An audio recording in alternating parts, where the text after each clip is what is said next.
तुम्ही जर YouTuber, Instagram creator, reels maker किंवा फ्युचरमध्ये क्रिएटर बनायचं स्वप्न पाहत असाल तर आजचा व्हिडिओ तुमच्यासाठी खूप महत्त्वाचा आहे. सध्या सर्वच सोशल मीडिया प्लॅटफॉर्मवर एका बिलाची चर्चा आहे, ते म्हणजे नॅशनल क्रिएटर इकॉनॉमी बिल 2026.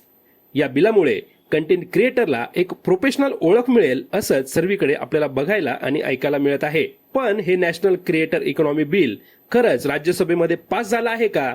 आणि या बिलाचा कंटेंट क्रिएटरला फायदा काय होणार आणि त्याचं नुकसान काय होणार, हे सगळं आपण आज या व्हिडिओमध्ये समजून घेणार आहोत. सर्वात आधी हे बिल काय आहे ते आपण समजून घेऊ.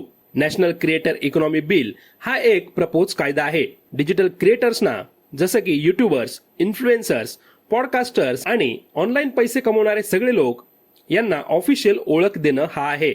पण एक महत्वाची गोष्ट म्हणजे सध्या या बिलाबद्दल पूर्णपणे कन्फर्म माहिती नाही. सरकारकडून अजून तरी कुठलीही क्लिअर अनाउन्समेंट झालेली नाही किंवा कुठल्याही मोठ्या न्यूज मध्ये देखील याची कुठलीही माहिती अजूनपर्यंत मिळालेली नाही. त्यामुळे या बिलाकडे एक एमर्जिंग न्यूज म्हणूनच बघावं लागेल. पण जर अशा प्रकारचं बिल लागू झालं आणि कंटेंट क्रिएटरसाठी हा कायदा आला तर क्रिएटर्सला याचे मोठे फायदे होऊ शकतात. जसं की क्रिएटर्सचं काम एक प्रोफेशन म्हणूनच त्याकडे बघितलं जाईल. त्याकडे कोणीही टाइमपास म्हणून बघणार नाही. यासोबतच कंटेंट क्रिएटरला बँकेमधून लोन घेणं देखील सोपं होऊ शकतं. कंटेंट क्रिएटरला गव्हर्नमेंट स्कीम्स देखील मिळू शकतात. या बिलामुळे कंटेंट क्रिएटरला इन्शुरन्स आणि फ्युचरमध्ये रिटायरमेंट बेनिफिट्स देखील मिळू शकतात. या कायद्यामुळे कंटेंट क्रिएटरला ब्रँड सिक्युरिटी देखील मिळणार आहे. कंटेंट क्रिएटरला जर कुठलं ब्रँड प्रमोट करायचं आहे तर त्यासोबत प्रॉपर कॉन्ट्रॅक्ट करावा लागेल, ज्यामुळे कंटेंट क्रिएटरला एक प्रोटेक्शन मिळेल. हे या बिलाचे फायदे आहेत.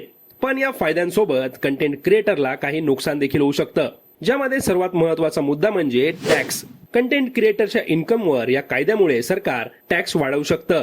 कंटेंट क्रिएटर बनवत असलेल्या कंटेंटवर रेग्युलेशन येऊ शकतं आणि काही अटी आणि शर्ती देखील वाढू शकतात.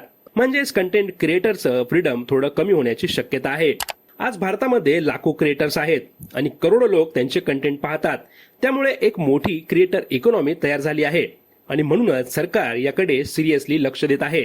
जर हे बिल खरंच लागू झालं आणि भविष्यात असा कुठला कायदा आला तर कंटेंट क्रिएटर हे पार्ट टाइम नाही तर फुल टाइम करिअर बनेल. शाळेमध्ये कंटेंट क्रिएशन शिकवलं जाईल आणि भारत कंटेंट क्रिएटरसाठी एक ग्लोबल हब बनू शकतो. पण यासाठी रूल्स आणि फ्रीडम यामध्ये बॅलन्स असणं खूप महत्वाचं आहे आणि त्यामुळेच नॅशनल क्रिएटर इकॉनॉमी बिल 2026 या बिलाची सध्या सोशल मीडियावर चर्चा सुरू आहे. तुम्हाला याबद्दल काय वाटतं? जर हे बिल खरंच पास होऊन असा कुठला कायदा सरकारने आणला तर यामुळे कंटेंट क्रिएटरचं नुकसान होईल की फायदा, हे कमेंट करून नक्की सांगा. आणि व्हिडिओमधील माहिती आवडली असेल तर व्हिडिओला लाईक, शेअर आणि सबस्क्राईब करायला विसरू नका.